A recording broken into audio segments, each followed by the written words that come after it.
12. At the Duke's Palace. After leaving the inn, Don Quixote and Sancho traveled around the countryside for a while. One day, near a wood, they saw a large hunting party. A beautiful lady, mounted on a magnificent white horse, was in the center of it. "Sancho, go to that beautiful lady," Don Quixote said. "Tell her that I, the Knight of the Lions, kiss her hands, and am willing to serve her with the strength of my arms, if her highness permits." Sancho went and introduced himself. The beautiful hunter didn't let him remain on his knees, for he was the squire of a very famous knight, she said. "Tell your master that he is welcome. He may come and serve me and my husband, the Duke, in a palace we have near here." "So beautiful," Sancho thought, "and so sweet." He brought the message to Don Quixote, who immediately hurried to meet her. She, meanwhile, had called the Duke aside. They decided to amuse themselves by treating Don Quixote as the novels of knighthood said knights should be treated. The Duke, the Duchess, and Don Quixote rode toward the palace. Sancho and the rest of the party followed. The Duke himself went ahead of the others to prepare the palace for the guests' arrival. When Don Quixote got off his horse, two beautiful ladies put a scarlet robe on his shoulders. Then the corridors filled with servants chanting, "Welcome to the flower and cream of knighthood!" They sprayed perfume over him, the Duke, and the Duchess. In a big hall, decorated with silk and brocade, 6 ladies helped him take off his armor. After that, 12 pages escorted him to a richly decorated table with 4 settings. Everybody had a hard time keeping from laughing at the knight and the squire. There was a solemn-looking clergyman with the Duke and Duchess in the dining room.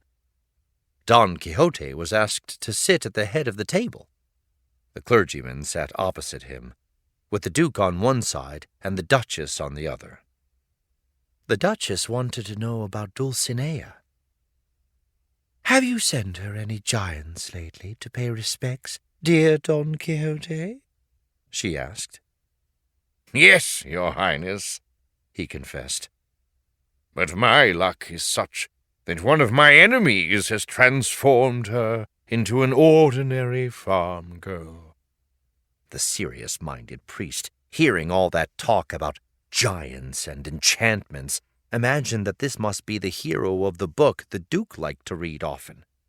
So he said to Don Quixote, "Who has told you that you are a knight, you fool? Who has charged you with the job of fighting evil creatures? Go back to your home. Take care of your children and spouse and of your affairs. Stop roaming around, being everybody's laughingstock." Don Quixote stood up, shaking from head to toe. "Be thankful that I respect your priestly state," he said. "But tell me, your grace, why do you order me to take care of wife and children without knowing whether I have any? Going through the world righting wrongs and punishing evil is no easy task, but it is satisfying work. And if I am called a fool for that, say something in my defense, honorable Duke and Duchess." The priest addressed the squire next. "Are you by chance that Sancho Panza, to whom his master promised an island to govern?" "Yes, your holiness," Sancho answered. "and I deserve it as much as anyone." Host and hostess were having the time of their lives. They would not let the priest spoil their fun. The Duke said to Sancho, "Sancho, my friend, I, in the name of the great Don Quixote, appoint you governor of one of my islands." "Kneel, Sancho," commanded Don Quixote, "and kiss his highness's feet." Sancho did as he was told. The priest could not bear it any longer. "You are all crazy," he said. "I shall not set foot in this palace as long as those foolish guests remain here."